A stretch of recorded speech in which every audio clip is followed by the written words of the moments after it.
предки, что нужно уважать свой народ, ценить то, что у тебя есть. Менің межзатларым ана музбет тарафта тойғыларына ашлаттылар. То, что всегда нужно идти к своей цели, никогда не сдаваться. Екі қар бабам, анам бабасы, бабам бабасы олар әр вақыт бізге айтайдылар, ана тілде лаф ет. Олар ясақ еді евде рус тілінде лаф етме. Мына белки олар япқан ең güzel, hikmetli бір, қиметлі бір шей. Мен набыны саям білмеймін. Чүнки олар бізге тілні öğrettілер, олай мүмкін айтма. Бізден аталарымыздан қалған çok hikmetli sözler бар.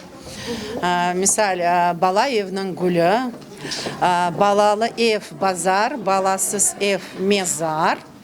Edep bazarda satılmaz. Atalar sözü akılının közü.